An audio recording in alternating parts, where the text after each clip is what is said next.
Donc le cas que nous vous présentons aujourd'hui est celui de Delphine, qui a 35 ans, assistante marketing, et qui est revenue au travail après 6 mois d'absence suite à une longue maladie. Alors, elle revient à un nouveau poste qu'elle a souhaité avec moins de stress, moins de responsabilités. Et depuis quelques semaines, ses collègues ont constaté qu'elle s'isole et qu'elle n'a pas l'air d'aller très bien. Donc le médecin du travail, qui est attentif à Delphine depuis son retour de maladie, alerte la DRH d'un risque de burn-out la concernant. Le médecin du travail, la DRH et son supérieur hiérarchique demandent à Delphine de prendre les choses moins à cœur, de prendre du recul et la DRH notamment lui propose de contacter l'ACT. Et à chaque fois, Delphine les rassure que tout va bien de manière plutôt lapidaire. Alors, moins de 3 mois après sa reprise, Delphine voit un médecin traitant qui l'arrête pour 1 mois et lui conseille d'aller consulter parce qu'elle ne va vraiment pas bien. Et c'est à ce moment-là qu'elle décide de prendre rendez-vous avec l'ACT comme lui avait suggéré la DRH. Alors, en fait, le constat, Delphine constate que sa nouvelle activité ne se passe pas aussi bien qu'espéré. En fait, elle peine à faire un travail qui était pourtant plus simple que le précédent et elle découvre qu'elle peut faire des erreurs, qu'elle a besoin d'aide et elle déplore qu'on continue à la voir encore comme la personne malade qu'elle a été. Alors elle finit par avoir peur de son état de stress, peur de ne pas parvenir à s'en sortir, peur de retomber malade et surtout, au pire pour elle, peur de perdre son travail. La principale tentative de solution que Delphine met en œuvre dans cette situation, c'est un évitement relationnel. Elle va éviter de demander de l'aide à ses collègues ou à ses supérieurs hiérarchiques, à son supérieur hiérarchique, par peur de les déranger ou de se montrer trop bête à leurs yeux. Et d'une manière générale, elle va éviter toutes les questions embarrassantes et intrusives. Donc, Delphine s'isole progressivement. Alors, au-delà de l'évitement relationnel, Delphine met en œuvre une autre tentative de solution, à savoir le contrôle mental. Elle se met la pression pour parvenir à faire tout toute seule. Donc elle va surinvestir son travail et au moindre doute, elle va vérifier tout plusieurs fois pour être sûre d'éviter les erreurs. Elle va travailler de plus en plus tard, elle va oublier de manger, elle dort très peu, tout absorbée par ses pensées sur son travail.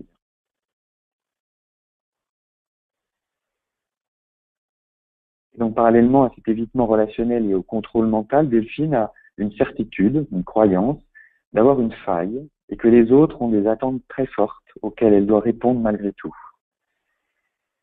De telle sorte qu'elle se dit, au travail, il faut que je joue serré, en fait.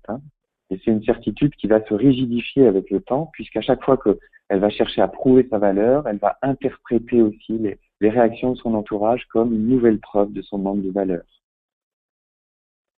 Alors, ces 3 types de tentatives de solutions qui forment finalement le système de protection face à l'angoisse de Delphine, ces 3 tentatives s'alimentent mutuellement et la poussent à toujours plus d'action.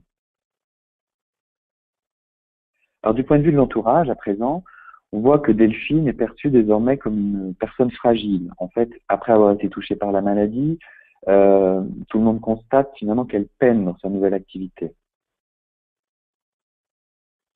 Et cette fragilité, elle est perçue comme menaçante. Soit son attitude et son comportement soit inquiètent, soit agacent, en fait, selon la position et la nature des interactions que peuvent avoir ses collègues, son supérieur hiérarchique, le médecin du travail ou la DRH. Alors, comment réagit l'entourage? En fait, l'entourage, comme on l'a vu dans tout ce qui a été introduit et explicité par Teresa tout à l'heure, l'entourage s'inquiète, demande à Delphine de se ménager, faisant moins, en fait. Et plus spécifiquement, son manager va tenter de la rassurer, va tenter de prendre en charge une partie de son travail, va répartir le reste aux autres membres de l'équipe. Autrement dit, l'entourage la protège d'une certaine façon, voire la surprotège. Et Delphine, elle, va redoubler d'efforts, pensant que c'est la confirmation qu'elle n'en fait pas encore assez, en fait. Toujours du côté de son entourage, ses collègues vont finir par se plaindre de la voir s'isoler et la sollicitent de moins en moins pour aller boire un café, pour aller à la cantine ou même pour des échanges concernant le travail. Et d'une certaine façon, finalement, cette stratégie de protection que Delphine a mis en place contribue malgré elle au désengagement des interactions professionnelles. L'entourage est tenté d'éviter finalement dans un premier temps, puis d'abandonner peu à peu la relation avec Delphine. Et donc à l'évitement relationnel de l'une répond l'évitement relationnel des autres en fait. Donc c'est un piège épuisant dans lequel se retrouve Delphine, le piège d'une protection qui se révèle dysfonctionnelle mais qui s'alimente de toutes les interactions avec son entourage. Et ainsi, tout ce que Delphine met en œuvre vise à neutraliser l'angoisse d'être jugée par les autres. Et c'est ce trouble anxieux, qui est très important dans son cas, qui sera traité au cours de l'intervention qui lui a été proposée. Alors sur le dispositif de l'intervention a eu lieu dans le cadre du dispositif de l'acte assistance, dont vous a parlé Grégoire tout à l'heure, que la DRH a contracté en fait avec l'acte. Et ce dispositif permet à des collaborateurs en difficulté, sur la suggestion de la DRH elle-même, mais aussi du médecin du travail ou des élus, si c'est la volonté concertée et négociée de l'entreprise, de leur permettre de bénéficier d'une intervention individuelle de résolution de problèmes. Et dans le cas de Delphine, et dans ce cadre-là, il y a eu 6 sessions d'intervention. Alors, le diagnostic de la situation de Delphine identifie un évitement relationnel, comme j'ai pu le dire tout à l'heure, avec un vrai risque d'épuisement, comme l'avait repéré assez justement le médecin du travail. Donc, totalement démunie contre le jugement des autres, c'est la tentative de solution principale de Delphine, et c'est celle qui finit par la mettre en danger. C'est vraiment parce qu'elle évite les autres que ça devient dangereux pour sa santé mentale et physique, en fait. Donc l'objectif de l'intervention va être de restaurer la relation avec son entourage et de permettre de développer une collaboration plus écologique et plus saine, de son point de vue et du point de vue de tous les acteurs. Alors parmi les différents mouvements stratégiques qui ont été mis en œuvre au cours de cette intervention, on va mettre en lumière les principales et la première d'entre elles, ça va être de normaliser la situation de Delphine, c'est-à-dire normaliser l'état d'épuisement dans lequel elle se retrouve, comme le fruit de sa dynamique coûteuse en fait, de régulation de son anxiété.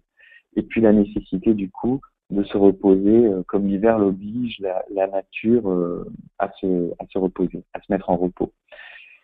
Et plus l'hiver est vigoureux, et plus la nature possède une vitalité à toute épreuve au printemps et en été. Donc, dans un deuxième temps, il s'agissait aussi de recadrer positivement la sensibilité aux autres qu'a Delphine et de l'amener à envisager un retour au travail pour qu'elle puisse faire une expérience différente en étant mieux armée. En fait. Et ensuite, l'enjeu était de l'aider à l'immuniser contre les signaux de rejet et de jugement, notamment à travers des prescriptions spécifiques qui convergeaient dans le même but. La principale était de prendre des petits risques relationnels sur des sujets peu importants pour elle, mais pour s'habituer peu à peu à des réactions négatives en fait, qu'elle redoutait avant tout. Et puis d'anticiper le matin tout ce qui va être difficile pour elle, de voir de se confronter à ce qu'elle craint le plus, afin de dédramatiser et de se l'approprier petit à petit.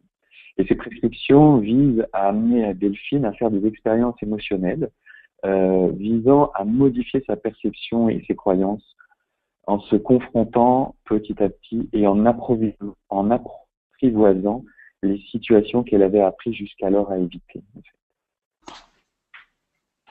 Donc sur les effets obtenus, à la 6e séance, Delphine dit avoir retrouvé confiance en elle. Elle va dire qu'elle est plus à l'aise dans son travail, qu'elle a noué plus de relations, elle ose dire plus qu'elle pense.